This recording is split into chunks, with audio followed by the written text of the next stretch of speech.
Study 7th class. నేను ఇప్పుడు వాక్యాన్ని చెప్పబోతున్నాను. యెహోవాయే నిజమైన దేవుడు, ఆయనే జీవము గల దేవుడు, సదాకాలము ఆయనే రాజు. ఇర్మియా 10:10 కృతజ్ఞతార్పణలు చెల్లించుచు ఆయన గుమ్మములో ప్రవేశించును. కీర్తనలు 100:4 నీ తల్లిదండ్రులను సంతోషపెట్టవలెను, నిన్ను కనిన తల్లిని ఆనందపరచవలెను. సామెతలు 23:25 తాను నిలుచుతున్నానని తలంచుకున్నవాడు పడుకుంటున్నట్లు జాగ్రత్తగా చూసుకొనవలెను. 1 కొరింథీయులకు 10:12 నీ పొరుగువాడు నీ యొద్ద నిర్భయంగా నిలిచినప్పుడు వానికి అపకారం కల్పింపవద్దు. సామెతలు 3:29. దయచేసి నిశ్శబ్దంగా ఉండాలని మాట్లాడుతున్నాను. నేను ఎప్పుడు బలహీనుడనో అప్పుడే బలవంతుడను. 2 కొరింథీయులకు 12:10 నేను నా తల్లి గర్భంలో నుండి దిగంబరినే వచ్చింది, దిగంబరినే అక్కడికి తిరిగి వెళ్ళేదను. యెహోవా ఇచ్చెను, యెహోవా తీసుకుని పోయాను, యెహోవా నామమున స్తుతి కలుగును గాక. యోబు 1:21 ఈ లోక స్నేహము దేవునితో వైరమని మీరు ఎరుగరా. యాకోబు 4:4 ఎన్నిసార్లు గతించినను లోబడిన వారు మరి తిరుగు లేకుండా హఠాత్తుగా నాశనమవుతారు. సామెతలు 29:1 తన సహోదరుని ప్రేమించువాడు తాను చూడని దేవుని ప్రేమ కలిగి.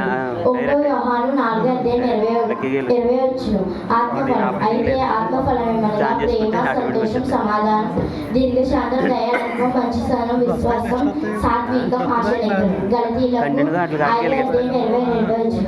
Fruits of spirit: love, joy, peace, patience,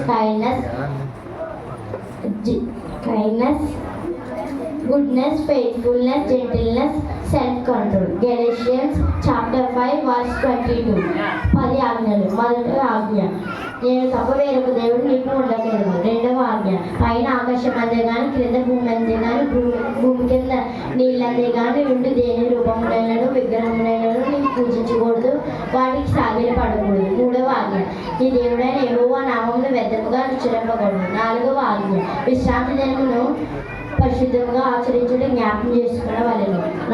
5వ ఆజ్ఞ, నీవు దీర్ఘాయుష్మంతుడగినట్లు నీ తల్లిని నీ తండ్రిని సన్మానించును.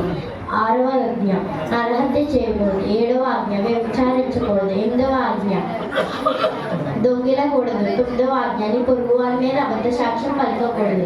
10వ ఆజ్ఞ, నీ పొరుగు వాని ఇల్లు ఆశింపకూడదు. నీ పొరుగు వాని భార్య అయినను అతని దాసి అయినను దాసుడైనను నీ పొరుగువాని దేనినైనా అతని గాడిదైనను అతని ఎద్దు అయినను నీ పొరుగువాని దేనినైనను నీ వాసింపకూడదు. నిర్గమాకాండము 20:1-17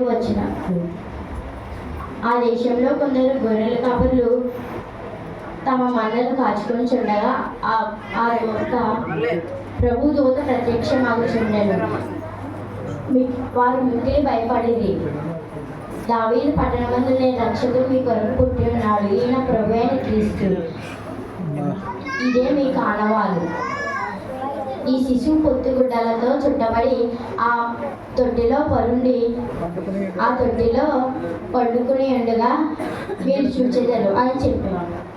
హ్యాపీ క్రిస్మస్.